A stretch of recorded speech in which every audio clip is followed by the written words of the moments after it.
Baik, di sini saya akan membuat recap video dari kami sebelumnya yang membahas tentang reologi suatu polimer. Sebelumnya untuk sana ada suatu instrumen namanya galvanometric chromatography. Ini adalah instrumen yang separate or characterize molecular weight and size dari distribusi suatu polimer. Nah, intinya sampel dilarutkan baru dimasukkan ke sini. Tapi untuk polimer yang sering kita temukan seperti PP atau PE jarang dites pada GBC. Nah, mengapa? Karena dari sini kita tahu ada PDI. PDI itu adalah Polydispersity Index atau nilai persebaran distribusi rantai polimer. Nah, sebenarnya nggak ada yang nilai yang pasti untuk kebagusan baru. Tapi kalau PDI meningkat 1 berarti polimer lebih seragam gitu loh, rantainya lebih sama. Nah, selanjutnya kita akan belajar tentang rheology of polymer. Sebelumnya apa sih rheology itu? Rheology merupakan ilmu yang mempelajari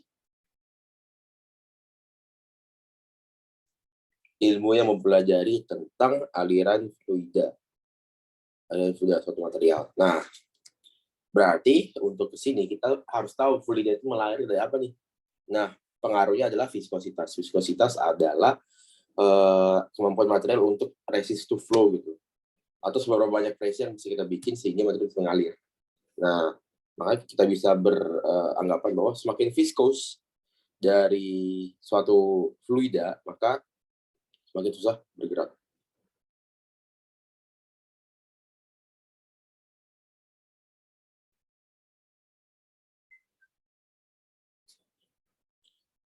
Semakin susah bergerak. Nah, berarti faktor apa aja sih yang mempengaruhi viskositas suatu polimer? Ada 2 sih. Untuk faktor internal itu ada struktur dan interaksi molekul. Apa aja?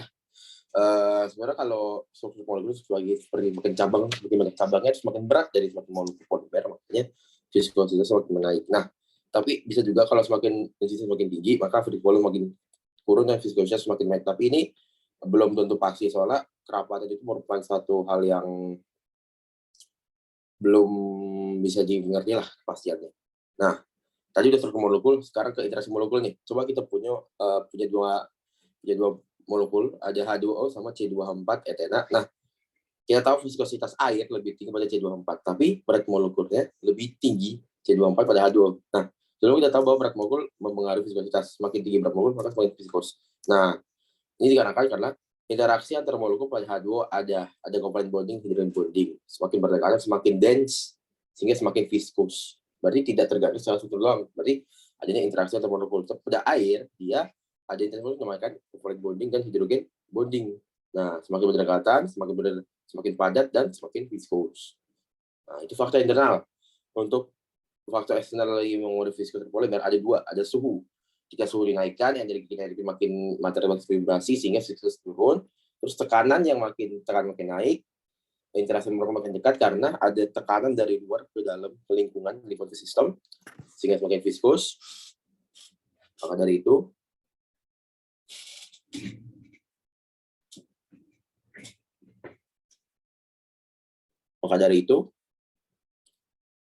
kita tahu nih viskus meningkat. Nah, rumusannya kita tahu ada Newton law of viscosity, yaitu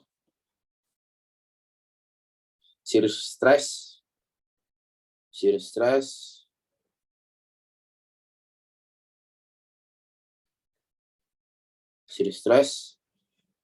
viskositas sama dengan shear stress per shear strain rate.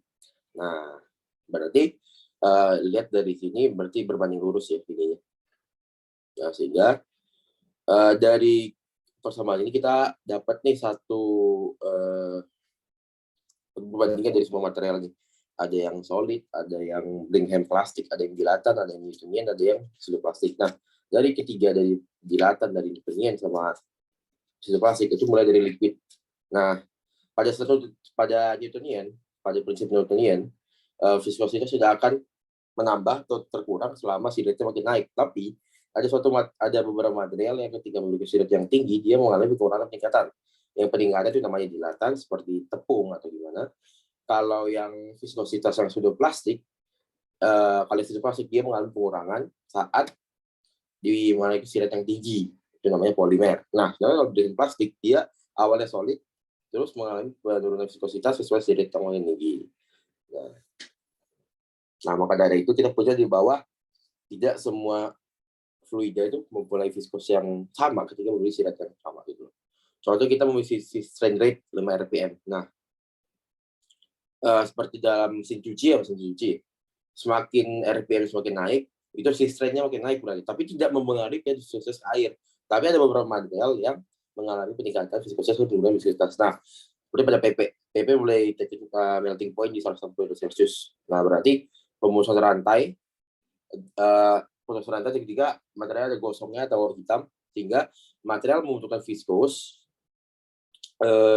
pada industri polimer biasanya untuk memproses material itu material membutuhkan viskos yang rendah untuk diproses, tapi kita membutuhkan produksi yang harus viskos lebih tinggi nih atau kaku gitu, makanya dimodifikasi dengan penamaan aditif pada saat pemrosesannya.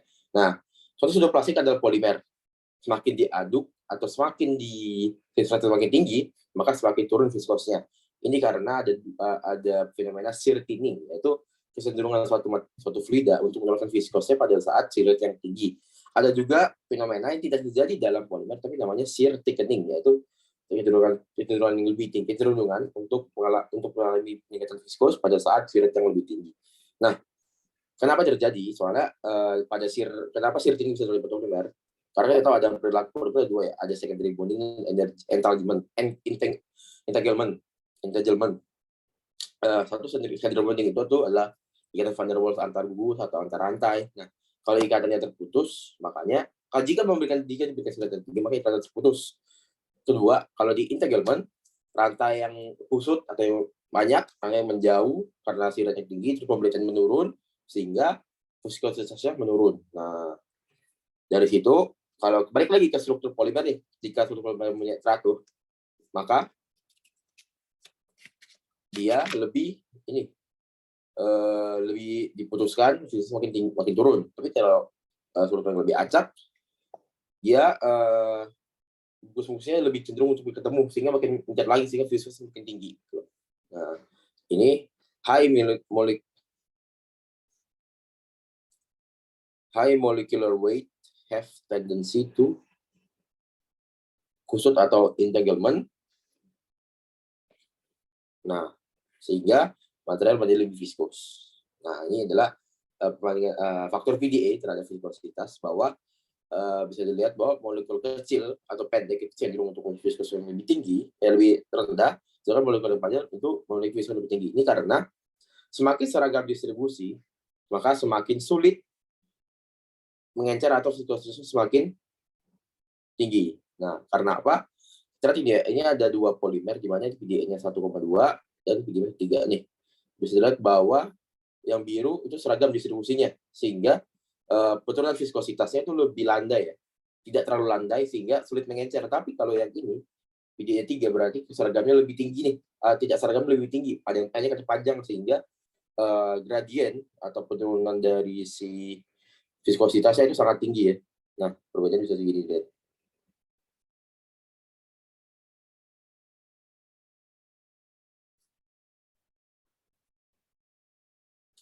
Nah, karena yang merah itu high effected for strain rate. Nah,